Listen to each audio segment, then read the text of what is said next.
जय श्री सीताराम। अलग अलग ग्रह लग्न कुंडली के अलग अलग भाव में होंगे तो अपने कैसे फल देंगे, इस बारे में हम चर्चा कर रहे हैं। और अभी इन दिनों हमने बात की है गुरुदेव की, बृहस्पति देव की। आप गुरु लग्न कुंडली के अलग अलग भाव में अलग अलग राशियों के साथ होंगे तो अपने कैसे फल देंगे, या इसे इस तरह भी कह सकते हैं कि अलग अलग लग्न की कुंडलियों में गुरु जो है वो सातवें भाव में अपने क्या फल या क्या प्रभाव देंगे। कई बार आपने ये सुना होगा, जैसे मैंने कहा गुरु सप्तम भाव में है ना, तो आपने ये सुना होगा जुपिटर इन 7th हाउस। अब आपने वीडियोस देखना शुरू किया, ज्योतिष सीखना शुरू किया, तो बस जुपिटर इन 7th हाउस और उसके बारे में ब्ला ब्ला ब्ला ब्ला ब्ला ढेर सारी बातें हो जाती हैं।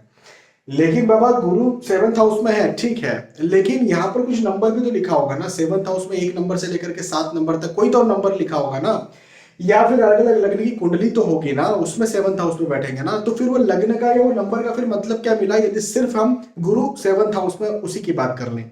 तो मेरा कहना यह बनता है कि Jupiter in 7th house with different science या अलग अलग लग्नों की कुंडलियों में गुरुदेव सप्तम भाव में अपने कैसे फल देंगे, तो इस प्रकार से हम बात करने वाले हैं। अच्छा, एक बात आप ये समझिए कि बृहस्पति देव जो है उनकी 3 दृष्टियां होती हैं। दृष्टि का क्या मतलब है? दृष्टि का मतलब यह है कि वो जहां बैठेंगे वहां के तो फल देंगे। मैंने कहा गुरु सप्तम भाव में 7th हाउस में, तो 7th हाउस के तो फल अपने मिलेंगे गुरु के, लेकिन 3 और भावों के फल मिलेंगे। कौन कौन से? तो 3 दृष्टियां होती हैं, 5वीं, 7वीं, 9वीं। कहने का मतलब मेरा ये कि 1 2 3 4 5, मतलब जहां से बैठे वहां से 5वें स्थान को प्रभावित करेंगे, वो 11वें भाव आता है। वहां से 7वें भाव को प्रभावित करेंगे, 5 6 7 तो पहला भाव आता है, और 7 8 9 तो 9वें भाव को भी प्रभावित करेंगे, जो कि तीसरा भाव आता है। तो 11 भाव, पहला भाव और तीसरा भाव। अच्छा, अब आप ये समझिए कि 7वां भाव क्या होता है। तो लग्न कुंडली का 7वां भाव, ये सप्तम स्थान जो है पति पत्नी का स्थान है। लेकिन इसी के साथ साथ आपके लाइफ पार्टनर के साथ आपके बिजनेस पार्टनर का भी ये स्थान है। आप जो भी काम करते हैं पार्टनरशिप में करते हैं उसको भी यहां से देखा जाएगा। आपके दूसरी संतान का भी स्थान है। पहली संतान का स्थान पंचम स्थान होता है, दूसरी संतान का स्थान सप्तम स्थान होता है। इसी के अलावा जो आप रोजमर्रा के काम करते हैं जिनसे आप पैसा नहीं लेते, जैसे मैं कहीं घूमने गया या शाम में मैं कहीं टहलने जाता हूँ, घूमने जाता हूँ। कोई व्यक्ति है जो रात में 8 9 10 बजे अपने दोस्तों के साथ बैठता है पान की दुकान पे या किसी और एक चौक पर जाकर के बैठ जाता है, या आप लोग किटी पार्टी करते हैं, है ना। तो इसका आपको क्या मिलता है? पैसा मिलता है? नहीं मिलता, लेकिन ये आपके डेली के काम में है ना। आपने इसको लगा करके रखा कि हम हर शनिवार शाम में संकीर्तन करते हैं। तो आप संकीर्तन के लिए नहीं जाने जाते, आप किटी पार्टी के लिए नहीं जाने जाते। हम आपसे पूछेंगे आप क्या करते, तो आप ये नहीं बोलोगे मैं किटी पार्टी करती हूँ या मैं दोस्तों के साथ वहां पर बैठा रहता हूँ रात में, आप ये नहीं बोलोगे। तो ऐसे काम जो कि रूटीन के हैं लेकिन जिसके लिए आप जाने नहीं जाते, उन कार्यों के लिए सप्तम भाव को देखा जाता है। सप्तम भाव के अलावा ये 11वां भाव होता है। 11वें भाव को देखा जाता है छोटी मोटी बीमारियों के लिए, लेकिन लाभ के लिए, आय, इनकम, पैसे का लाभ, प्रतिष्ठा का लाभ। ये प्रथम भाव होता है जिसे लग्न भाव कहा जाता है। इसे आपके शारीरिक स्वास्थ्य या शरीर के लिए देखा जाता है, आपके लुक के लिए देखा जाता है, आपकी पर्सनालिटी के लिए देखा जाता है, आपके थिंकिंग सिस्टम के लिए देखा जाता है, आप कैसे हैं, है ना, आपका व्यक्तित्व कैसा है वो। तीसरा भाव होता है भागदौड़ का भाव। कई बार फिजूल की भागदौड़ होती है, कई बार मेहनत, परिश्रम या हार्डवर्क या पराक्रम का भाव जो है वो देखा जाता है। तो ये इस प्रकार से हो गया। अब बृहस्पति कौन है? तो बृहस्पति एक ऐसे ग्रह है जो कि सात्विक ग्रह कहलाते हैं। सारे ग्रहों में सबसे शुभता यदि किसी ग्रह को प्रदान है तो बृहस्पति को प्रदान है। इन्हें नैसर्गिक शुभ ग्रह कहा जाता है। तो एक बात, एक फल तो कॉमनली मिलता ही मिलता है। जिसकी भी लग्न कुंडली के सप्तम भाव में बृहस्पति होंगे तो निसंदेह वहां से 7वीं दृष्टि लगन पर पड़ेगी, तो ऐसा इंसान लॉयल होगा, ईमानदार होगा, ऐसा व्यक्ति परोपकारी होगा, दूसरों के लिए उसके मन में भाव अच्छे होंगे। अब कितने अच्छे होंगे, कितने कम अच्छे होंगे, कितने ज्यादा अच्छे होंगे, अब ये अलग अलग बातों पर भी डिपेंड करता है कि डिग्री क्या है, फिर दूसरे ग्रहों का भी तो प्रभाव पड़ेगा, तो इन सब बातों पर डिपेंड करता है। लेकिन मन में एक अच्छी इंसानियत ऐसे इंसान की होगी ही होगी, ये मैं गारंटी दे सकता हूं। ठीक है, तो ये कॉमन फल है। अब बात करेंगे अलग अलग राशियों के साथ, अलग अलग नंबर्स के साथ लग्न कुंडली में गुरुदेव सप्तम भाव में बैठेंगे तो कैसे फल देंगे, ये अलग अलग लग्न की कुंडली में। तो पहले बात करते हैं एक नंबर के साथ। एक नंबर के साथ गुरु सप्तम भाव में बैठेंगे तो क्या फल देंगे। यहाँ एक नंबर आया तो यहाँ क्या आएगा, 12, 11, 10, 9, 8, 7। हमने 7 नंबर क्यों लिखा, क्योंकि हमें ये जानना था कि लग्न कौन सा है। हमने 12 और 9 नंबर क्यों लिखा, क्योंकि हमें ये जानना था कि गुरु के भाव कौन से हैं। कहने का मतलब ये कि 12 नंबर जो होता है वो मीन राशि होती है, मीन राशि के स्वामी गुरु होते हैं, तो हमें ये जानना है कि गुरु कौन से भाव के मालिक हैं। 9 नंबर होता है धनु राशि, धनु राशि के स्वामी गुरु होते हैं, तो यहाँ पर 6वें भाव के स्वामी और 3रे भाव के स्वामी गुरु बन गए। तो इस प्रकार से भी हम देखेंगे, ठीक है। चलिए, तो अब क्या होगा, तो यहाँ पर गुरु महाराज अति मारक ग्रह का दर्जा प्राप्त करने वाले ग्रह बन जाएंगे। क्यों, क्योंकि 6वें भाव के स्वामी है और 3रे भाव के स्वामी, 6ठे और 3रे भाव के स्वामी, और तुला लगन की कुंडली बन गई। तुला लगन मतलब शुक्र महाराज की कुंडली, शुक्र महाराज गुरु महाराज के अति शत्रु ग्रह। तो यदि गुरु की दशा चलेगी तो ऐसा इंसान बीमार रहेगा, हेल्थ इश्यूज रहेंगे, मोटापा बढ़ सकता है, डायबिटीज, थायराइड, हाइपरटेंशन की स्थिति हो सकती है, लिपिड प्रोफाइल, कोलेस्ट्रॉल बिगड़ सकता है ना, भागदौड़ फिजूल की करना पड़ेगी, मेहनत बहुत ज्यादा करना पड़ेगी, कई बार विवाह में डिले होता है, विवाह हो जाए तो उसमें परेशानियां कई बार आती है।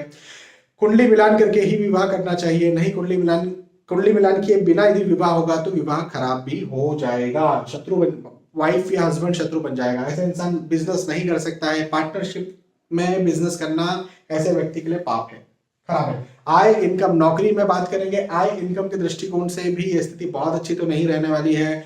भागदौड़ चूंकि ज्यादा रहेगी तो ऐसा व्यक्ति ऐसी शिकायत जरूर करेगा कि मुझे भागना दौड़ना बहुत पड़ता है लेकिन उसके बदले में मुझे कम मिल पाता है। भागना दौड़ना बहुत पड़ता है, मेहनत बहुत ज्यादा करना पड़ता है, लेकिन हाँ अच्छी इंसानियत रहेगी, इमोशनल जरूर रहेगा ऐसा व्यक्ति। एक नंबर के साथ एक नंबर के बाद में अब बात करेंगे 2 नंबर की। यहाँ 2, 1, 12, 11, 10, 9, 8। अब क्या हुआ, अब स्थितियां बहुत बदल गई। अब यहाँ पर गुरु महाराज अति योगकारक ग्रह की श्रेणी में आ गए। क्यों, क्योंकि वृषभ राशि में जरूर से गुरु बृहस्पति बैठे हुए, शत्रु राशि में बैठे, लेकिन ये वृश्चिक लगने की कुंडली है, और वृश्चिक लगने की कुंडली तो क्या हुआ, तो यहाँ पर गुरु महाराज को जो है वो दूसरा भाव मिला, धन का भाव मिला। तो धन के भाव के मालिक पति पत्नी या फिर पार्टनर के भाव पे आके बैठे हुए हैं। तो पार्टनरशिप में बिजनेस करना बहुत फायदा करने वाला है, या शादी के बाद में धन, आय, इनकम, पैसे, प्रतिष्ठा में बहुत वृद्धि होने वाली है। साथ ही साथ बुद्धि भाव का स्वामी गुरु, गुरु कौन है, गुरु खुद ही ज्ञान के स्वामी है, ज्ञान के मालिक है, और बुद्धि भाव के स्वामी जो है वो गुरु, इसे हम बुद्धि भाव कहते हैं, 5वां स्थान बुद्धि का स्थान होता है। तो बुद्धि भाव के स्वामी गुरु का लगन भाव पर प्रभाव, ऐसा इंसान बहुत ज्ञानी होगा, नॉलेजेबल होगा, जल्दी से नॉलेज अर्जन कर लेगा, और आध्यात्मिक भी होगा, या दूसरों का भला करने की सोचेगा। उसके रोजमर्रा के जो काम रहेंगे वो अच्छे रहेंगे, मतलब किसी दूसरे को परेशान करने वाले नहीं रहेंगे। आय, इनकम, पैसे के दृष्टिकोण से ये दशा बहुत अच्छी जाने वाली है, बहुत अच्छी, मतलब बहुत, पढ़ाई लिखाई के दृष्टिकोण से भी बहुत अच्छी जाएगी।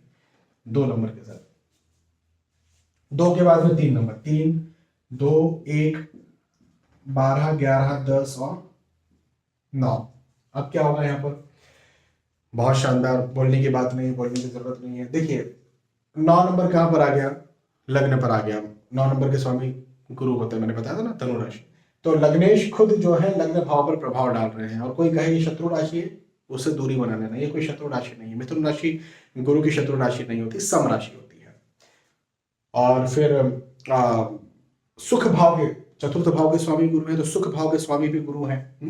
एक केंद्राधिपति दोष के नाम से कुछ फिजूल में कुछ भी डराया धमकाया जाता है, ऐसा भी कुछ नहीं होता है ना। तो सुख भाव के मालिक अपने खुद के भाव लगन पर प्रभाव डाल रहे हैं। गुरु की दशा भौतिक सुख सुविधाओं के दृष्टिकोण से बहुत अच्छी होगी। मकान, भूमि, गाड़ी, वाहन, आय, इनकम, पैसा, बिजनेस, जो करना चाहे वो कर सकता है। स्वास्थ्य के दृष्टिकोण से अच्छी होगी, परिवार के दृष्टिकोण से अच्छी होगी, इमोशंस के दृष्टिकोण से अच्छी होगी, आध्यात्मिकता के दृष्टिकोण से अच्छी होगी, पढ़ाई लिखाई के दृष्टिकोण से अच्छी होगी। मतलब ओवरऑल आप जो भी कहें, ये दशा गोल्डन पीरियड निकलने वाली है इंसान की, गोल्डन पीरियड। 3 नंबर के साथ में, 3 के बाद में 4 नंबर, 4, 3, 2, 1, 12, 11, 10 और 9। अभी क्या हुआ देखो, यहां पर अच्छे एस्ट्रोलॉजर्स गुमराह हो जाते हैं ना, तो जरा ध्यान दीजिएगा, अच्छे से ध्यान दीजिएगा। 4 नंबर कर्क राशि होती है, कर्क राशि के स्वामी वैसे तो चंद्र होते हैं, लेकिन यहाँ पर गुरु जो है वो उच्च राशि स्थित माने जाते हैं। कर्क राशि में गुरु उच्च राशि के माने जाते हैं। और जब ऐसी दशा किसी व्यक्ति को चल रही होती है या आने वाली होती तो अच्छे अच्छे एस्ट्रोलॉजर्स बोल देते हैं बहुत अच्छी दशा जाएगी। लेकिन सच्चाई यह है कि ऐसी दशा में व्यक्ति परेशान रहता है। क्यों? क्या वजह इसकी? इसकी वजह यह है कि गुरु जो है, देखिए मकर लगन की कुंडली है, मकर लगन की कुंडली में गुरु जो है वो द्वादशेश बने, द्वादश भाव के स्वामी, तीसरे भाव के स्वामी, तृतीयेश, और तृतीयेश और द्वादशेश की महादशा उच्च की चलना, मतलब द्वादश के भावों को उच्च का कर दिया, तृतीय के भावों को उच्च का कर दिया। गए काम से। क्या भाव है? ये विदेश का भाव है, ये खर्चे का भाव है, दवाइयों के खर्चे का भाव है, ये भागदौड़ का भाव है, मेहनत का भाव है, परिश्रम का भाव है। ऐसा इंसान आपको बस लगा हुआ ही मिलेगा, मेहनत करता हुआ ही मिलेगा, मतलब सुख सुविधाएं भोग ही नहीं पाएगा। पैसा आएगा, पेमेंट आएगा, रुपया आएगा, लेकिन बहुत भागदौड़, बहुत मेहनत, इधर जा रहे, शांति नहीं वाली स्थिति रहेगी। हेल्थ इश्यूज ऐसे इंसान को ज्यादा बन सकते हैं, मोटापा, diabetes, thyroid, hypertension, blood pressure जैसी स्थितियां बन सकती है। तो धन के दृष्टिकोण से अच्छा होगा, लेकिन पति पत्नी वाद विवाद और मतभेद के दृष्टिकोण से भी अच्छा नहीं है, क्योंकि तृतीयेश फिजूल की भागदौड़ के मालिक पत्नी या पति के भाव पर आए हैं। पति या पत्नी से फिजूल का मतभेद होता रहे, ऐसी स्थितियां बन सकती है। हाँ, कुंडली मिलान इस बात को कैंसिल कर सकती है। तो अच्छे से कुंडली मिलान करके शादी करना बहुत जरूरी है। आय इनकम होगी, अच्छी होगी, लेकिन भागदौड़ मेहनत की वजह से इंसान थोड़ा परेशान रहेगा, और हेल्थ इश्यूज की वजह से भी परेशान रह सकता है। ऐसा व्यक्ति बहुत अच्छा इंसान रहेगा। मैं ऐसे इंसान को जो है ना, यदि वो कुछ भी बोलेगा, जैसे गुरु की महादशा चल रही इस प्रकार से, उस बात को मैं मान लूंगा, मतलब ये विश्वास कर लूंगा उसकी बात पर। विश्वसनीय इंसान होता है सब।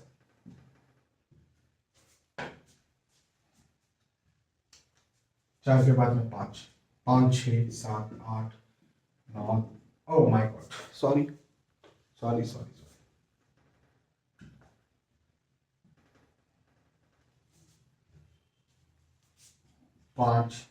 6, 7, 8, 9, 10, 11। मैं एंटी क्लॉकवाइज चल रहा था ना, तो उल्टी गिनती कर रहा था। अब मुझे क्लॉकवाइज चलना था, तो मेरे दिमाग ने जो है वो चलाया एंटी क्लॉकवाइज, लेकिन गिनती सीधी कर दी। चलिए, तो अब क्या होगा? देखिए, यहां पर जो है वो बृहस्पति महाराज धन भाव के स्वामी है, 12 नंबर धन भाव पर आया, और लाभ भाव के स्वामी है। लाभ, आय, इनकम की बात हम कर रहे हैं, और धन मतलब सेविंग्स की बात हम कर रहे हैं, और ये पति पत्नी का स्थान। तो शादी के बाद में, पति या पत्नी के आने के बाद में आय, इनकम, पैसे, धन में बहुत ज्यादा वृद्धि होती है, और मतलब जिसको कहते हैं ना भाग्योदय होता है विवाह के पश्चात। तो ये वो स्थिति है, विवाह के पश्चात भाग्योदय। या फिर पति या पत्नी के साथ में यदि बिजनेस करें, या कोई पार्टनर के साथ में बिजनेस करें, बहुत उन्नति करता है ऐसा इंसान। पहली बात। दूसरी बात कि ये कोई योगकारक ग्रह इस कुंडली में नहीं है ना। देखो, कुंभ लगन की कुंडली है, शनि महाराज की कुंडली है, तो योगकारक तो ग्रह ये नहीं है। तो यहां पर हेल्थ इश्यूज व्यक्ति को आते हैं, स्वास्थ्य की परेशानियां जो है वो देखने को मिलती है। खासतौर पर गुरु की दशा में diabetes, thyroid, hypertension, blood pressure, lipid profile, cholesterol की समस्याएं जो है कई बार बन जाती है। मतभेद, आर्गुमेंट होते हैं। ऐसा व्यक्ति बहुत अच्छा लॉयल इंसान होता है, ईमानदार व्यक्ति होता है, लेकिन उसकी बातों को कई बार गलत समझा जाता है, गलत माना जाता है। तो केवल धन, आय, इनकम, पैसे और प्रतिष्ठा के दृष्टिकोण से कुंडली अच्छी है, अदरवाइज उतनी अच्छी बात यहाँ पर नहीं है। यहां तक कि पढ़ाई लिखाई के दृष्टिकोण से भी उतनी अच्छी ये कुंडली नहीं। चलिए, 6 नंबर के साथ बात करें। 6, 7, 8, 9, 10, 11, 12। अब क्या हुआ? बृहस्पति महाराज लग्नेश है, लग्न भाव के स्वामी। लग्न भाव के स्वामी खुद लग्न भाव को देखते हैं। वाह जी वाह, लग्नेश की महादशा चल रही है। और कर्म भाव के स्वामी, कर्म भाव मिला हुआ ना, तो कर्म भाव के स्वामी अब बृहस्पति महाराज है। गोल्डन पीरियड जाने वाला है ऐसे व्यक्ति का, गोल्डन पीरियड। स्वास्थ्य के दृष्टिकोण से बहुत अच्छा स्वास्थ्य रहेगा, चाहे मानसिक, चाहे शारीरिक, बौद्धिक दृष्टिकोण से बहुत अच्छा रहेगा। शार्प इंसान रहने वाला है, बहुत उन्नति करने वाला है ऐसा इंसान। अपनी पढ़ाई लिखाई में बहुत उन्नति करेगा। आय इनकम के दृष्टिकोण से ये बहुत अच्छी कुंडली है। कामकाज बहुत अच्छा चलेगा, बिजनेस बहुत अच्छा चलेगा, शादीशुदा लाइफ बहुत अच्छी चलेगी, पर्सनालिटी बहुत अच्छी रहेगी, दूसरे इज्जत करेंगे, मेहनती व्यक्ति होगा और थोड़ी सी मेहनत में ज्यादा पालेगा। बहुत बहुत बहुत मतलब ये लग गई तो गोल्डन पीरियड आ गया, आप ये समझिए 6 नंबर के साथ।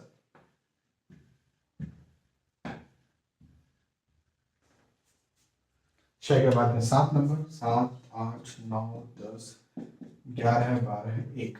अभी क्या, मेष लग्न की कुंडली बन गई और बृहस्पति महाराज वैसे तो द्वादशेष हैं लेकिन भाग्येश भी हैं, और भाग्येश यदि हैं तो फिर अति योग कारक ग्रह की श्रेणी में आ गए। तो अति योग कारक ग्रह यदि हैं और उनकी महादशा चल रही है, भाग्य भाव के स्वामी की महादशा चल रही है, बहुत शानदार बहुत शानदार, मतलब भाग्य बहुत साथ देने वाला है। आय इनकम पैसे के दृष्टिकोण से बहुत अच्छी कुंडली होने वाली है, ऐसा इंसान बहुत अच्छा इंसान होगा। लेकिन एक और बात बताता हूं, भाग्य का मालिक पति या पत्नी के भाव पर आकर के बैठा है, विवाह के पश्चात भाग्योदय होगा। कुंडली मिलान करके शादी करना शर्त है मेरी, लेकिन विवाह के पश्चात भाग्योदय होगा, मैं इस बात के लिए बिल्कुल आपको दावे से कह सकता हूँ।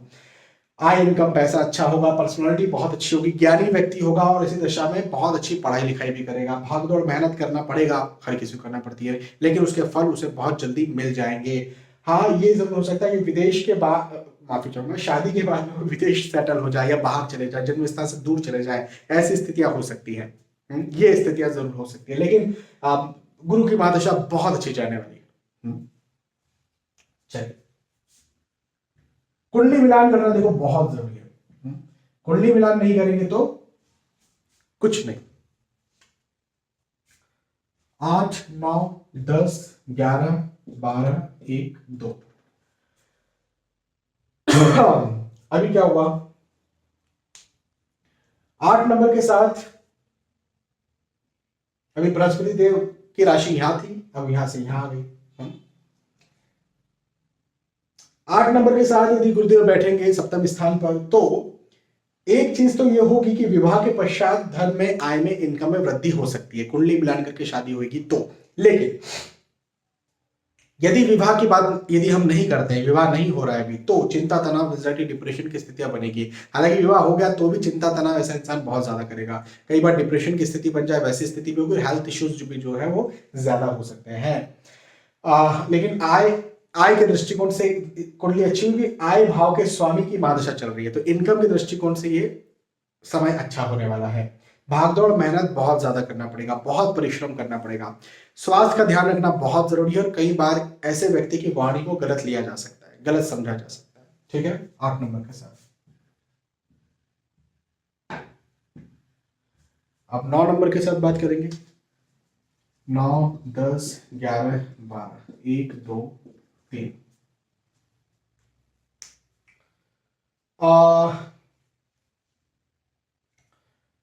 स्वराशि गुरु बैठे हुए हैं, एक केंद्राधिपति दोष या बाधकेश, ये दो नाम से आपको डराया जा सकता है, डरने का बात नहीं है।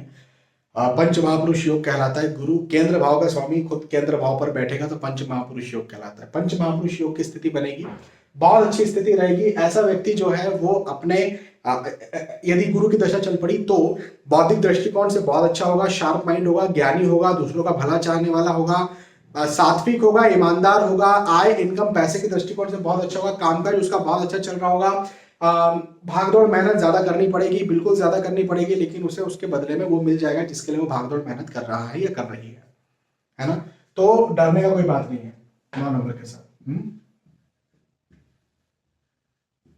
9 के बाद में 10 नंबर, 10 नंबर 10 11 12 1 2 3 4। अब देखो क्या है ना कि ये स्थिति अच्छी हो सकती थी, लेकिन प्रॉब्लम क्या आ गई, प्रॉब्लम ये आ गई कि 10 नंबर है ना मकर राशि, मकर राशि के स्वामी गुरु, मकर राशि के स्वामी शनि, और मकर राशि में गुरु जो है वो नीच राशि स्थित माने जाते हैं। तो शनि की राशि मकर राशि में, गुरु जो है वो नीच राशि स्थित माने जाते हैं, और नीच राशि ग्रह की महादशा सामान्यतः खराब मानी जाती है। हाँ, एक स्थिति होती है नीच भंग राजयोग, यदि वो नीच भंग राजयोग बन रहा है तो बहुत अच्छी बात है, लेकिन यदि नहीं बन रहा है, जो कि बहुत कम कुंडलियों में बनता है, तो भले ही भाग्येश की महादशा चल रही है लेकिन ये अच्छी नहीं होगी, खासतौर पर हेल्थ को खराब करेगी, चिंता तनाव एंजाइटी डिप्रेशन में डाल सकती है, क्योंकि गुरु जो है ना वो सात्विक ग्रह है। नैसर्गिक शुभ ग्रह होने के एक प्रॉब्लम ये भी है कि ये बहुत ज्यादा इमोशनल किसी भी व्यक्ति को बना देते हैं। दूसरों की बातों में जल्दी से आ जाना, दूसरों की बातों को जल्दी मान लेना।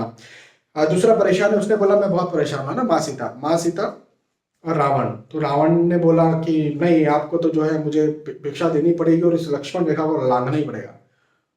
और माँ सीता उसकी बातों में आ गई। तो इस प्रकार की जो स्थितियां जो है ना, वो ऐसे इंसान के साथ, मतलब ऐसा इंसान ज्यादा बार बार धोखा खा सकता है।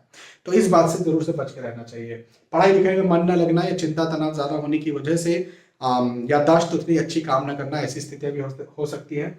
और भाग्य कम साथ दे या लगभग ना दे, ऐसी स्थितियां भी हो सकती है। तो ये गुरु की स्थिति बहुत अच्छी यहाँ पर नहीं है, खराब है। बिजनेस तो ऐसे व्यक्ति को करना ही नहीं चाहिए। हाँ, नौकरी करना चाहिए, लेकिन नौकरी में भी ये देखना पड़ेगा कि पत्नी की कुंडली अच्छी हो, पत्नी या पति की कुंडली अच्छी हो। यदि पत्नी या पति की कुंडली अच्छी है तो नौकरी में और ज्यादा उन्नति मिलेगी। कहने का मेरा मतलब यह कि विवाह के पश्चात, क्योंकि विवाह के भाव में गुरु बैठे ना, तो यदि कुंडली मिलान करके विवाह हुआ तो विवाह के पश्चात ऐसे व्यक्ति को फायदा या लाभ मिल सकता है। तो कुंडली मिलान अच्छे से करना है। पति या पत्नी की कुंडली जरूर देखना है। या शादी के पहले यदि इसी दशा लगी है तो कहीं ना कहीं परेशानी रहती है। 10 नंबर के साथ, 10 के बाद में 11 नंबर, 11, 12, 1, 2, 3, 4, 5, 10, 9। यहां पर क्या होगा? अच्छी स्थिति है ये। क्यों अच्छी है? अष्टम भाव के स्वामी गुरु की महादशा चल रही है, लेकिन पंचम भाव के स्वामी गुरु की महादशा चल रही है।